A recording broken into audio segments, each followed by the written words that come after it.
Oh, hey guys. I'm never live from my computer, so I'm trying to figure out how to get everything set up. Um, but anyway, I want to pop on here and talk about something I've learned recently that is just so incredible. So, what is going on with my camera? Jeez. I swear I know what I'm doing, guys. Although it doesn't look that way. Um, anyway, so let me roll with that right there. All right. I don't care how it looks. Anyway. All right, guys. So I want to come on here, talk to you guys about something I learned recently. It's blowing my mind, but yeah, when I look back, I get it and I see how it actually played into kind of my health. Um, so today I want to talk about resistance starch or resistant starch. And I'm just learning about it, so I have to read off my notes because this is so mind blowing. But as humans, we will make this way more harder than it really is. It's just basically simple stuff. So, you guys ever notice how some people can eat carbs, they gain weight, some people eat carbs, they don't? A lot of times that is how that carb is like prepared or what am I trying to say? I gotta fix this camera. I don't like shit back there. I don't care. Anyway, sorry about that. This is what happens in lives. All right. So anyway, let me go into this.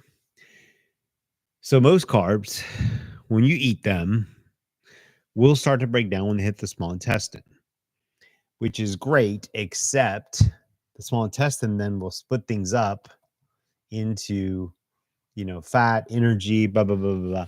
And so that's where a lot of carbs that are not broken down in the big intestine will turn to fat more likely for most people. So there's this thing, and it's called resistant starch. Resistant starch is a type of carb, and yeah, I am reading a lot of this. Resistant starch is the type of carb that isn't fully broken down or absorbed in the small intestine, right? It's going to skip right by there, travel to the large intestine, where it acts like a prebiotic, feeding the beneficial bacteria in your gut.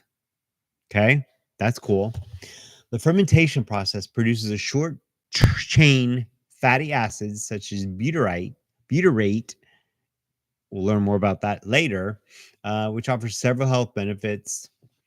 And the four main types of resistant starch is going to be whole grains, legumes, seeds. The starch is physically trapped within the fibrous cell walls, making it resistant to the digestion. So you see, you can actually, certain carbs actually have to where it's kind of sealed, where it's automatically going to go down there.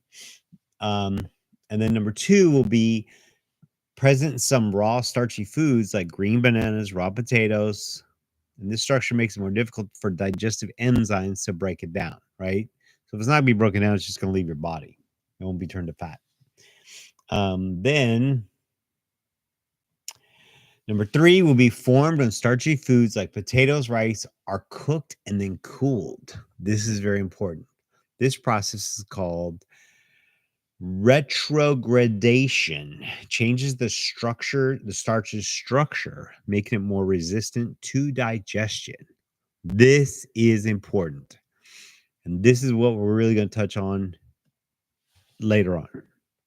Artificially created or chemically modified starches added to some processed foods. That's number four. Artificially created or chemically modified starches, blah, blah, blah. Right? So we're all getting some of that. But here's how, like this stuff will help gut health.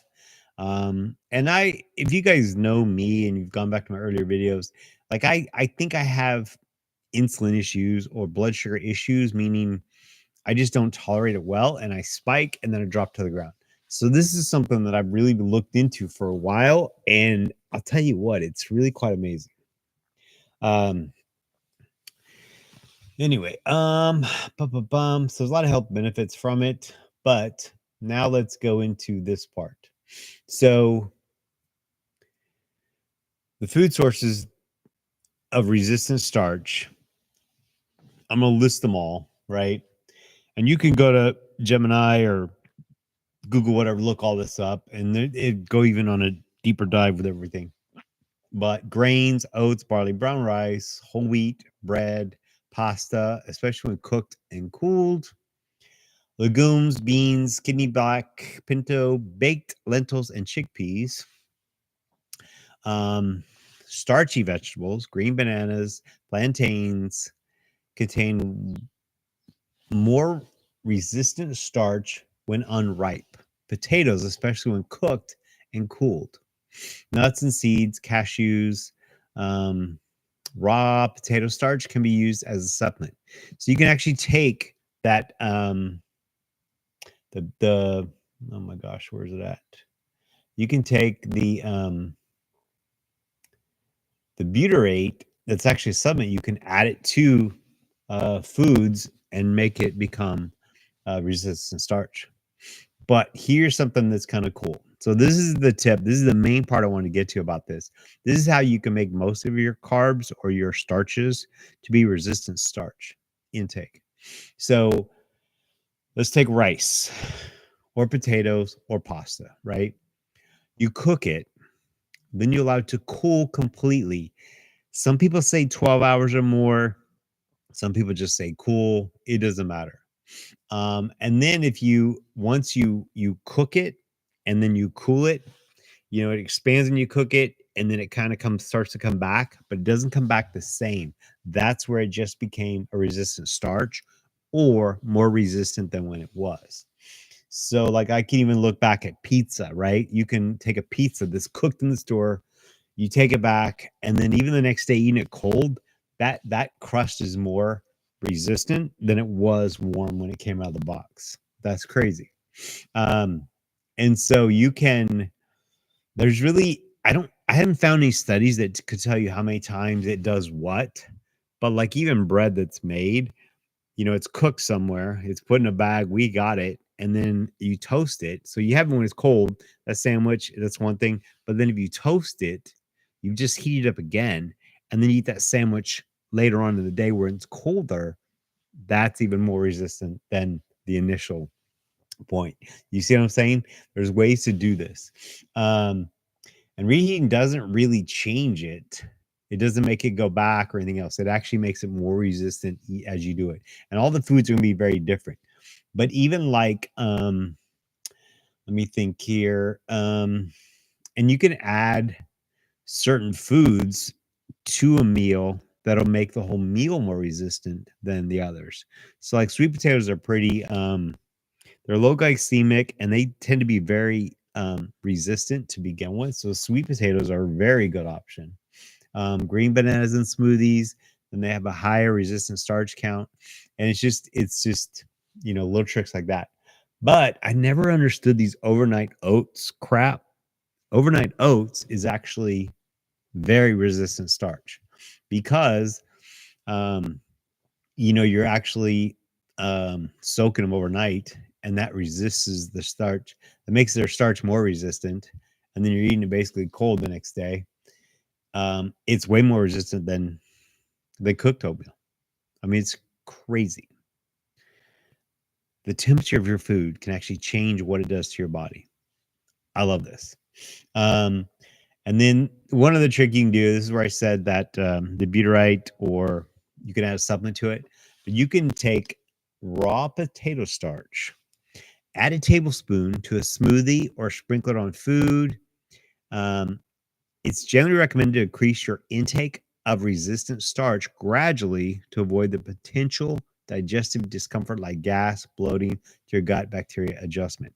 I get that a lot when my when the carbs just go straight through my small intestine to the big one. I can I don't know, I feel it, I guess, but I have a lot more gas discomfort than most people. But that's just one thing I can do. But you can, but yeah, you can take something like potato cornstarch. I don't know where you buy it. I'm sure you buy it at the store regular, and just put that with your other food, and then it makes that whole meal starch resistant. Whew, this is a long one, guys. I hope this was beneficial to you guys. Um, it's just like with clients, I can take their diet, tweak a little bit, have them heat it up, have it cool it down, like whatever, and just see how it changes within their system. It's amazing. But all right, guys, from my messy room, thanks again. Give me a like, give me a comment. If you have any questions, hit me up, and I'll talk to y'all later. Bye.